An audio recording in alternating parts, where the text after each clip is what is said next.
Hello दोस्तों, जय हिंद। आज हम पढ़ेंगे भारतीय कृषि के बारे में। तो हम जो है वो 50 क्वेश्चन की श्रृंखला लेकर आए हैं आपके लिए। तो हमारा जो पहला क्वेश्चन है यहाँ से स्टार्ट करते हैं। पहला क्वेश्चन है, भारत में कृषि मुख्यतः किस पर निर्भर करती है? ऑप्शन नंबर ए नहर, ऑप्शन नंबर बी वर्षा, ऑप्शन नंबर सी कुएं, ऑप्शन नंबर डी ट्यूबवेल। तो जो आपका राइट आंसर होगा वो क्या होगा आपका क्वेश्चन नंबर बी, यानी कि वर्षा जो है हमारा, तो वर्षा से हमारा कृषि जो मुख्यतः निर्भर है वो किस पर आधारित है? वर्षा पर, बारिश पर। इसके बाद आगे चलते हैं क्वेश्चन नंबर 2। भारत की कितने प्रतिशत जनसंख्या कृषि पर निर्भर है? Option number A 30%, option number B 40%, option number C 50%, option number D 60%। तो जो हमारा राइट आंसर होगा वो क्या होगा हमारा? ऑप्शन नंबर डी, यानी कि 60%। भारत की 60% जनसंख्या जो है कृषि पर आधारित है या कृषि पर निर्भर है। इसके बाद आगे चलेंगे। क्वेश्चन नंबर है 3। हरित क्रांति का मुख्य उद्देश्य क्या था? ऑप्शन नंबर ए उद्योग विकास, ऑप्शन नंबर बी खाद्यान्न उत्पादन कर बढ़ाना, ऑप्शन नंबर सी सिंचाई विस्तार, ऑप्शन नंबर डी निर्यात बढ़ाना। तो जो हरित क्रांति थी उसका जो मेन जो उद्देश्य था, मोटो था, वो क्या था हमारा? खाद्य उत्पादन। क्या था? खाद्य उत्पादन बढ़ाना। तो यानी कि इसका जो राइट आंसर होगा वो क्या हो जाएगा हमारा? ऑप्शन नंबर बी, यानी कि खाद्यान्न उत्पादन। इसके बाद चलते हैं आगे। Question number 4। हरित क्रांति के जनक कौन थे? Option number A Varghese Kurien, option number B MS. Swaminathan, option number C Mahalanobis, option number D Amartya Sen. तो जो हरित क्रांति थी उसके जनक कौन थे? एम.एस. स्वामीनाथन। यानी कि भारत में जो हरित क्रांति हुई थी उसके जो जनक थे वो कौन थे? एम.एस. स्वामीनाथन। इसके बाद आगे चलते हैं। हमारा क्वेश्चन नंबर है 5। हरित क्रांति सर्वप्रथम किस फसल से संबंधित थी? ऑप्शन नंबर ए चावल, ऑप्शन नंबर बी गेहूं, ऑप्शन नंबर सी मक्का, ऑप्शन नंबर डी जौ। तो जो हरित क्रांति थी सबसे पहले जो लाई गई थी वो किसके लिए लाई गई थी? गेहूं, यानी कि ऑप्शन नंबर बी, यानी कि बी हमारा जो है राइट आंसर है। सभी फसलों में वैसे उत्पादन हुआ था, लेकिन सबसे ज्यादा जो उत्पादन हुआ था वो गेहूं में ही हुआ था। इसके बाद करेंगे क्वेश्चन नंबर 6। भारत में रबी फसलों की बुआई कब होती है? ऑप्शन नंबर ए जून जुलाई, ऑप्शन नंबर बी जुलाई अगस्त, ऑप्शन नंबर सी अक्टूबर नवंबर, ऑप्शन नंबर डी जनवरी फरवरी। तो सबसे पहले हम सीखे जानेंगे इसमें कि हमारी जो रबी फसलें होती हैं होती कौन सी हैं, है ना। सबसे पहले देखेंगे आप। अब देखो, जब रबी फसल क्या है हमारी, 3 फसलें होती हैं। एक तो होती है रबी, एक होती है जायद और एक होती है खरीफ। कितनी फसलें होती हैं? 3, है ना। तो रबी के बाद कौन सी बोई जाती है? जायद, और जायद के बाद खरीफ। तो ये जो होती है हमारी कब हो जाती है? अक्टूबर नवंबर में, यानी कि ऑप्शन नंबर सी। और रबी की फसल में क्या क्या आता है हमारा? जैसे हम रबी की फसल देखेंगे तो उसमें आता है हमारा गेहूं, सरसों, चना। ये सब फसलें किसमें आती है हमारी? रबी में। तो ये रबी की फसलें कहलाती हैं जो अक्टूबर नवंबर में बोई जाती हैं। क्योंकि गाँव में जो भी ग्रामीण क्षेत्र के बच्चे हैं वो सब जानते होंगे कि जो गेहूं है वो हमारी किस समय बोई जाती है? अक्टूबर नवंबर में। इसके बाद आगे चलेंगे। Question number 7। खरीफ फसलें किस ऋतु में बोई जाती हैं? ऑप्शन नंबर ए शीत, ऑप्शन नंबर बी ग्रीष्म, ऑप्शन नंबर सी वर्षा, ऑप्शन नंबर डी बसंत। यानी कि जो हमारी खरीफ फसलें हैं वो कब बोई जाती हैं? ऑप्शन नंबर सी वर्षा ऋतु। यानी कि कब बोई जाती हैं? जो खरीफ की फसल है वो कौन सी है हमारी? धान है। तो धान कब बोया जाता है? जब बरसात होती है, तभी तो बोया जाता है जब बरसात होती है। तो उस समय हमारी जो है ये कहलाती है खरीफ की फसल। इसके बाद आगे चलते हैं। Question number 8। रबी फसलों की कटाई कब होती है? ऑप्शन नंबर ए सितंबर अक्टूबर, ऑप्शन नंबर बी नवंबर दिसंबर, ऑप्शन नंबर सी मार्च अप्रैल, ऑप्शन नंबर डी मई जून। तो आपको ये बताना है कि रबी फसलों की कटाई कब होती है। तो रबी फसलों की कटाई होती है मार्च अप्रैल में, जब गेहूं कटाई होती है ना। गेहूं कब कटती है? गर्मियां होती है बहुत ज़्यादा, और उस समय मार्च अप्रैल में। ऐसे ध्यान रखेंगे आप। इसके बाद है क्वेश्चन नंबर 9। खरीफ की प्रमुख फसल कौन सी है? ऑप्शन नंबर ए गेहूं, ऑप्शन नंबर बी चना, ऑप्शन नंबर सी धान, ऑप्शन नंबर डी सरसों। तो मैंने अभी आपको राइट आंसर बताया था कि इसका जो राइट आंसर होगा वो क्या होगा? इसका धान। तो खरीफ की जो मुख्य फसल है वो कौन सी है? धान। इसके बाद आगे चलते हैं। Question number 10। रबी की प्रमुख फसल कौन सी है? ऑप्शन नंबर ए धान, ऑप्शन नंबर बी ज्वार, ऑप्शन नंबर सी बाजरा, ऑप्शन नंबर डी गेहूं। यानी कि जो मेन फसल है रबी की वो क्या है? आपको पता ही है, गेहूं। मैंने बताया था कब बोई जाती है? अक्टूबर नवंबर में। इसके बाद आगे चलते हैं। Question number 11। भारत की प्रमुख नकदी फसल कौन सी है? नकदी फसल उसको बोलते हैं जैसे कि हम उसे बेचते हैं और हमें नगद पैसा मिलता है, तो वो कहलाती है हमारी नकदी फसल। तो ऑप्शन नंबर ए हमारा गेहूं, ऑप्शन नंबर बी चावल, ऑप्शन नंबर सी गन्ना, ऑप्शन नंबर डी मक्का। तो जो इसका राइट आंसर होगा वो क्या होगा? गन्ना। तो गन्ना क्या है, हमारी एक नकदी फसल है। गन्ना है, रबड़ है ना, इस टाइप की फसल। तो हमारी जो मेन इसमें गन्ना, क्योंकि गन्ने को हम कहीं पर भी बेचते हैं, अगर कोल्हू पर बेचते हैं तो हमें नगद पेमेंट मिलता है, या मील पे भी बहुत जल्दी ही पेमेंट मिल जाता है। तो इसलिए ये कहलाती है हमारी नकदी फसल। इसके बाद है हमारा क्वेश्चन नंबर 12, गन्ने की खेती मुख्यतः किस राज्य में होती है? Option number A Punjab, option number B Bihar, option number C Uttar Pradesh, option number D Assam. तो जो इसका राइट आंसर होगा वो क्या होगा? उत्तर प्रदेश। यानी कि गन्ने की जो खेती होती है मुख्यतः कहाँ पर होती है?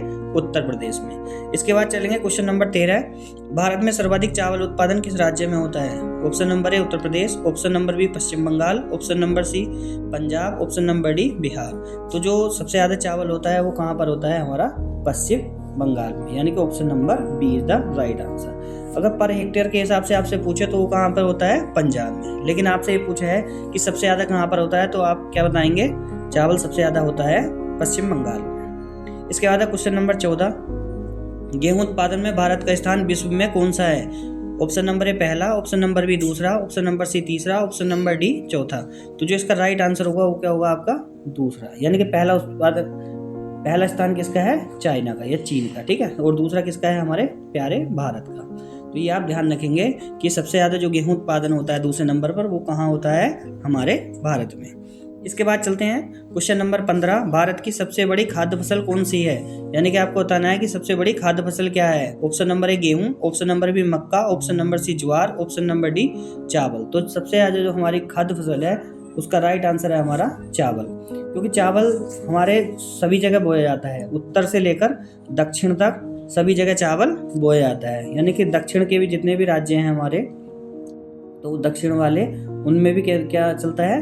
चावल। जैसे इडली वगैरह है, ये सब चीज़ें किससे बनती हैं?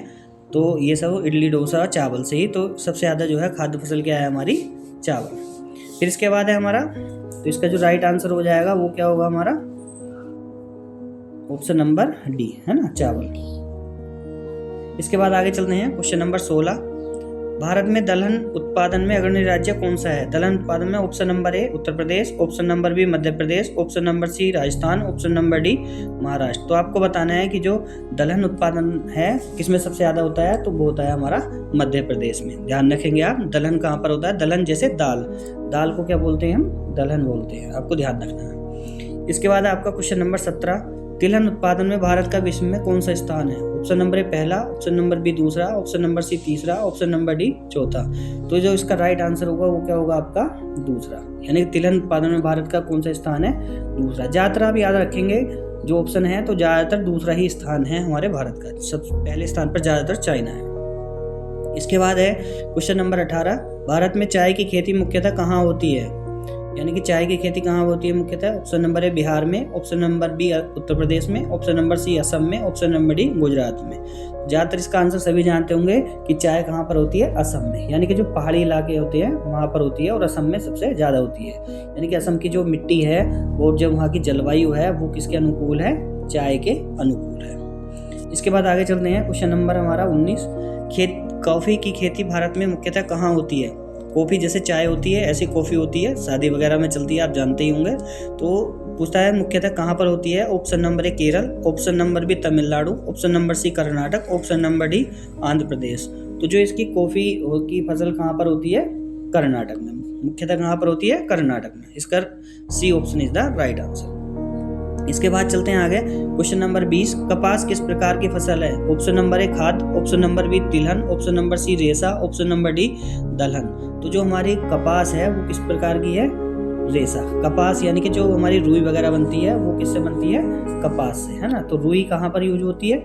जैसे रजाई वगैरह में या और कपड़े वगैरह बनाने में, तो वो क्या होता है? रेशा। इसके बाद आगे चलेंगे क्वेश्चन नंबर 21, जूट उत्पादन में भारत का स्थान विश्व में कौन सा है? यानी कि जूट उत्पादन में ऑप्शन नंबर ए पहला, ऑप्शन नंबर बी दूसरा, ऑप्शन नंबर सी तीसरा, ऑप्शन नंबर डी चौथा।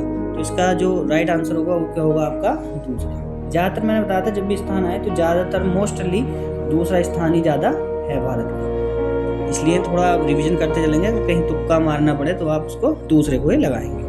इसके बाद है क्वेश्चन नंबर 22, भारत में सिंचाई का सबसे बड़ा साधन कौन सा है? ऑप्शन नंबर ए नहर, ऑप्शन नंबर बी तालाब, ऑप्शन नंबर सी कुएं, ऑप्शन नंबर डी ट्यूबवेल। तो सबसे ज़्यादा जो है हमारे यहाँ उत्तर प्रदेश में कौन सा साधन है? ट्यूबवेल।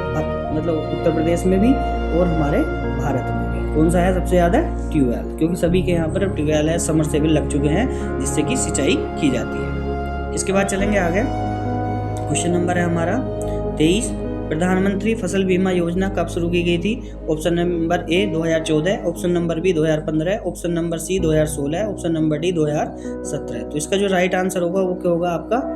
ऑप्शन नंबर सी, यानी कि 2016 में हमारी फसल बीमा योजना, यानी कि जैसे फसल है बहुत सी क्या होता है, ज़्यादा बारिश की वजह से पानी भर जाता है या किसी वजह से अगर फसल ख़राब हो जाती है या किसी रोग की वजह से, तो उसके लिए सरकार ने एक योजना लाई है जिससे कि किसान को नुकसान ना हो। उसे नाम दिया गया है फसल बीमा योजना, यानी कि उससे क्या होगा, हमारी फसल जो है सुरक्षित रहेगी। इसके बाद है क्वेश्चन नंबर 24, कृषि का संबंध किस प्राथमिक क्षेत्र से है? ऑप्शन नंबर ए प्राथमिक, कृषि का संबंध किस प्राथमिक क्षेत्र से है?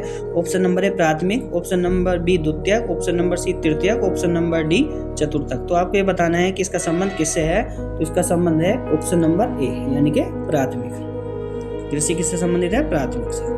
इसके बाद चलते हैं, भारत में न्यूनतम समर्थन मूल्य कौन तय करता है? Option number A RBI, option number B CACP, option number C SEBI, option number D Niti Aayog. यानी कि जो कौन करता है इसका न्यूनतम समर्थन मूल्य, तो 25 का आंसर हो जाएगा आपका बी, यानी कि क्या आएगा? CACP। ये न्यूनतम समर्थन जो हमारा समर्थन मूल्य है उसको करता है कि गेहूं क्या रेट बिकेगी, चावल क्या रेट बिकेगा, जिससे कि किसान को भी कोई नुकसान ना हो। इसके बाद है आपका क्वेश्चन नंबर 26, CACP का पूर्ण रूप क्या है? यानी कि CACP हमने बता दिया कि आपको क्या होती है।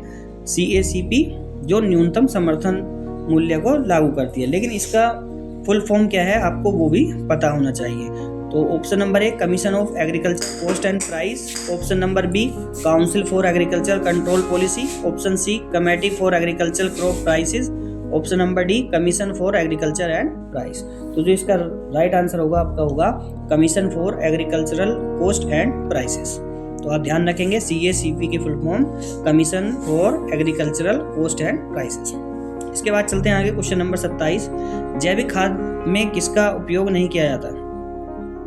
ऑप्शन नंबर ए जैव खाद, ऑप्शन नंबर बी गोबर खाद, ऑप्शन नंबर सी रासायनिक खाद उर्वरक, ऑप्शन नंबर डी कंपोस्ट। तो जो हमारा क्या है जैविक खाद है, जैविक खाद में रासायनिक उर्वरक का यूज नहीं किया जाता है, जैसे यूरिया वगैरह है, डाई है ना, ये या NPK है, तो ये सब क्या है हमारे रासायनिक उर्वरक। जैविक खेती में ओनली गोबर या पत्ते से सड़ा हुआ मतलब जो है खाद वगैरह ये चीज़ें यूज की जाती हैं। इसके बाद चलते हैं आगे क्वेश्चन नंबर 28, मिश्रित खेती का अर्थ क्या है? ऑप्शन नंबर ए एक फसल, ऑप्शन नंबर बी दो फसलें, ऑप्शन नंबर सी फसल व पशुपालन, ऑप्शन नंबर डी केवल पशुपालन। तो जो हमारी मिश्रित खेती है उसका अर्थ होता है फसल व पशुपालन, यानी कि जब किसी फसल को हम उगाते हैं तो उससे क्या होता है जो भी जिसे हम यूज नहीं करते, जैसे उसका पत्ता वगैरह है या भूसा है, वो किस में यूज होता है? हमारे पशुपालन में, पशुओं के लिए यूज होता है। तो पशुपालन और प्लस फसल दोनों के लिए जो यूज किया जाता है उसको बोलते हैं हम मिश्रित खेती। इसके बाद है क्वेश्चन नंबर 29, शुष्क खेती किस क्षेत्र में की जाती है? ऑप्शन नंबर ए अधिक वर्षा वाले क्षेत्रों में, ऑप्शन नंबर बी मध्यम वर्षा वाले क्षेत्र में, ऑप्शन नंबर सी कम वर्षा वाले क्षेत्र में, ऑप्शन नंबर डी तटीय क्षेत्र में। तो शुष्क खेती कहाँ पर की जाएगी आप खुद ही अंदाजा लगाएंगे। शुष्क मतलब जहाँ बरसात कम होती है, यानी कि कहाँ पर कम वर्षा वाले क्षेत्र। Option number C, option number C is the right answer. इसके बाद आगे चलते हैं क्वेश्चन नंबर 30। तो क्वेश्चन नंबर 30 है हमारा, भारत में हरित क्रांति का सर्वाधिक प्रभाव कहाँ पड़ा? ऑप्शन नंबर ए पूर्वी भारत में, ऑप्शन नंबर बी दक्षिण भारत में, ऑप्शन नंबर सी उत्तर पश्चिम भारत में, ऑप्शन नंबर डी पूर्वोत्तर भारत में। तो जो इसका राइट आंसर होगा वो क्या हो जाएगा आपका उत्तर पश्चिम भारत, यानी कि हरित क्रांति का सर्वाधिक प्रभाव कहाँ पड़ा है? उत्तर पश्चिम भारत में। इसके बाद चलते हैं आगे क्वेश्चन नंबर 31, भारत की प्रमुख बागानी फसल कौन सी है? ऑप्शन नंबर ए चाय, ऑप्शन नंबर बी गेहूं, ऑप्शन नंबर सी चावल, ऑप्शन नंबर डी ज्वार। तो जो भारत की प्रमुख बागानी फसल है वो क्या है हमारी? चाय, यानी कि option number A, option number A is the right answer. यानी कि चाय जो होती है वो कहाँ पर होती है? बाग में, बागों के द्वारा प्राप्त की जाती है। तो आप ये ध्यान रखेंगे, चाय मैंने बताया था आपको कहाँ पर पाई जाती है? असम में, सबसे ज़्यादा कहाँ पर होती है? असम। इसके बाद आगे चलते हैं क्वेश्चन नंबर 32, कृषि जनगणना कितने वर्षों में होती है? ऑप्शन नंबर ए 5 वर्ष, ऑप्शन नंबर बी 7 वर्ष, ऑप्शन नंबर सी 10 वर्ष, ऑप्शन नंबर डी 12 वर्ष। तो आपको बताना है कृषि जनगणना कितने वर्ष में होती है? तो ये होती है 5 वर्ष में, 32 का ए ऑप्शन। और जो हमारी वैसे जनगणना होती है तो वो कौन सी कितने वर्षों में होती है, वो 10 वर्ष में। लेकिन कृषि जनगणना जो होती है वो कितने में होती है, 5 वर्ष में। ये आप ध्यान रखेंगे। इसके बाद चलेंगे क्वेश्चन नंबर 33।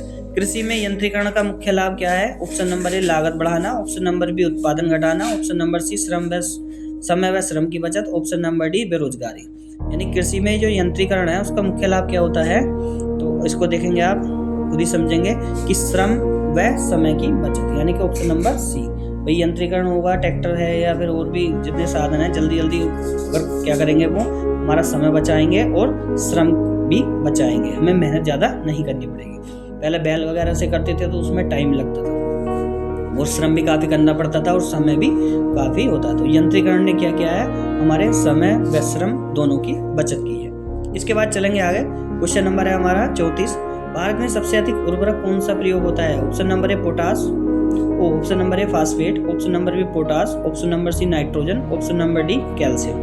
तो सबसे ज़्यादा जो है यूज होता है वो क्या होता है, हमारा नाइट्रोजन। देखा होगा आपने यूरिया में जो है ज़्यादा यूज होता है, उसमें 46% जो है क्या होता है, उसमें नाइट्रोजन होता है। इसके बाद है क्वेश्चन नंबर 35।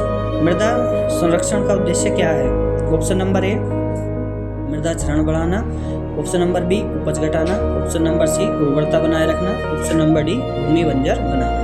यानी मृदा संरक्षण का जो उद्देश्य है, संरक्षण मतलब किसी चीज़ को संरक्षित करना है ना, तो इससे क्या हो गया आपका, उर्वरता बनाए रखना, यानी कि ऑप्शन नंबर सी। संरक्षण का मतलब होता है किसी चीज़ को सहेज कर रखना या समझदारी से चलाना कि वो खराब ना हो, ज़्यादा टाइम तक चले, उसको सहेजना। इसके बाद है आपका क्वेश्चन नंबर 36। कृषि अनुसंधान से संबंधित शीर्ष संस्था कौन सी है? Option number A ICAR, option number B ICMR, option number C CSIR, option number D DRDO। तो जो इसका राइट आंसर होगा वो क्या होगा आपका, ICAR, यानी कि ICAR जो है कृषि से संबंधित शीर्ष संस्था है। इसके बाद चलेंगे आगे। Question number 37। ICAR का मुख्यालय कहाँ है? यानी कि जो ICAR है उसका मुख्यालय कहाँ पर है, तो ये बताना है आपको। Option number A Mumbai, option number B Kolkata, option number C New Delhi, option number D Chennai. तो जो इसका राइट आंसर होगा ICAR का जो मुख्यालय है वो कहाँ पर है, ऑप्शन नंबर सी, यानी कि नई दिल्ली में। ये ध्यान रखेंगे आप, कहाँ पर है, नई दिल्ली में। इसके बाद आगे चलते हैं। Question number 38। भारत में फसल चक्र अपनाने का उद्देश्य क्या है? ऑप्शन ए मृदा उर्वरता घटाना, ऑप्शन नंबर बी मृदा उत्पादन बढ़ाना, ऑप्शन नंबर सी कीट नियंत्रण व उर्वरता बढ़ाना, ऑप्शन नंबर डी समय नष्ट करना। यानी कि जो फसल चक्र है उसको अपनाने का उद्देश्य हमारा क्या होता है, कीट नियंत्रण व उर्वरता बढ़ाना। उससे क्या होता है, जैसे कोई फसल हम लगातार एक ही फसल करे जाएंगे बार बार, तो उससे कीट भी ज़्यादा लगेंगे और उर्वरता कम हो जाएगी। लेकिन हम जैसे आपने देखा हुआ, अगर गन्ना वगैरह बोते हैं तो अगर सरसों बो देते हैं तो गन्ने की उपज बहुत अच्छी हो जाती है। लेकिन अगर गेहूं वगैरह फिर गन्ना फिर गेहूं इस तरीके से करते हैं तो उससे फसल की उर्वरता में कमी होती है। इसके बाद आगे चलते हैं। Question number 39। कौन सी फसल खरीफ व रबी दोनों में उगाई जाती है? तो ये देखो ऐसी फसल है जो खरीफ में भी उगाई जाती है और रबी में भी। ऑप्शन नंबर ए गेहूं, ऑप्शन नंबर बी धान, ऑप्शन नंबर सी मक्का, ऑप्शन नंबर डी जौ। यानी कि दोनों में जो उगाई जाती है वो क्या है, हमारी मक्का। मक्का क्या है, मक्का एक ऐसी फसल है जो रबी और खरीफ दोनों की है। किसकी है, रबी और खरीफ की। 3 फसलें होती हैं, मैंने बताया था, रबी, खरीफ और जायद। कौन कौन सी, रबी, खरीफ और जायद। इसके बाद चलेंगे आगे। Question number 40। कृषि उत्पादन का प्रमुख आधार क्या है? कृषि उत्पादन का प्रमुख आधार क्या है? ऑप्शन नंबर ए भूमि, ऑप्शन नंबर बी पूंजी, ऑप्शन नंबर सी श्रम, ऑप्शन नंबर डी सभी। यानी कृषि उत्पादन का जो प्रमुख आधार है वो क्या है हमारा, ऑप्शन नंबर डी, यानी कि सभी। भाई भूमि भी जरूरी है कृषि उत्पादन के लिए, पूंजी भी जरूरी है, पैसा तो लगाना पड़ेगा, जब भी फसल बीज लाओगे, जुताई कराना है, निराई गुड़ाई वगैरह है, उसके लिए पूंजी चाहिए। ऑप्शन नंबर सी श्रम, यानी कि खुद श्रम करोगे, मेहनत करोगे, तो कृषि उत्पादन का प्रमुख आधार है ये सभी। इसके बाद क्वेश्चन नंबर 41। भारत में सबसे अधिक सिंचित क्षेत्र किस राज्य में है? यानी कि सबसे अधिक जो है सिंचित क्षेत्र कहाँ है, जहाँ सबसे ज़्यादा सिंचाई की जाती है फसल की? तो option number A Punjab, option number B Uttar Pradesh, option number C Haryana, option number D Rajasthan. तो आपको ये बताना है कि सबसे ज़्यादा जो है सिंचित क्षेत्र कौन सा है, तो वो है हमारा प्यारा उत्तर प्रदेश। इसके बाद आगे चलेंगे। Question number 42। कृषि में सहकारी आंदोलन की शुरुआत किससे जुड़ी है? ऑप्शन नंबर ए ग्रामीण बैंक, ऑप्शन नंबर बी सहकारी समितियां, option number C SHG, option number D NABARD. तो इसका जो राइट आंसर होगा वो क्या हो जाएगा आपका ऑप्शन नंबर बी सहकारी समितियां। इसके बाद आगे चलेंगे क्वेश्चन नंबर 43, नाबार्ड का संबंध किससे है? ऑप्शन नंबर ए उद्योग, ऑप्शन नंबर बी कृषि व ग्रामीण विकास, ऑप्शन नंबर सी व्यापार, ऑप्शन नंबर डी शेयर बाजार। तो नाबार्ड का जो संबंध है वो किससे है? ऑप्शन नंबर बी यानी कि कृषि व ग्रामीण विकास। तो आप ध्यान रखेंगे कि हमारा जो नाबार्ड है हिंदी में ऐसा लिखा जाता है, नाबार्ड का संबंध किससे है? वो कृषि व ग्रामीण विकास से। इसके बाद आगे चलेंगे क्वेश्चन नंबर 44 है, फसल विविधीकरण का अर्थ क्या है? ऑप्शन नंबर ए एक फसल, ऑप्शन नंबर बी दो फसल, ऑप्शन नंबर सी अनेक फसलें उगाना, ऑप्शन नंबर डी पशुपालन। तो फसल विविधीकरण का अर्थ होता है, क्या होता है? एक फसल उगाना, दो फसल उगाना या अनेक फसल उगाना। तो इसका जो राइट आंसर होगा अनेक फसलें उगाना, फसल विविधीकरण यानी कि अनेक फसलें उगाना एक साथ। इसके बाद चलेंगे क्वेश्चन नंबर 45 है, भारत में कृषि का मौसम कितने प्रकार का होता है? Option number A 1, option number B 2, option number C 3, option number 4। यानी कि जो क्या होता है कृषि का मौसम कितना होता है? तो 3 प्रकार का होता है। कितना होता है? 3। इसके बाद आगे चलते हैं क्वेश्चन नंबर 46 है, ज्वार और बाजरा किस श्रेणी की फसलें हैं?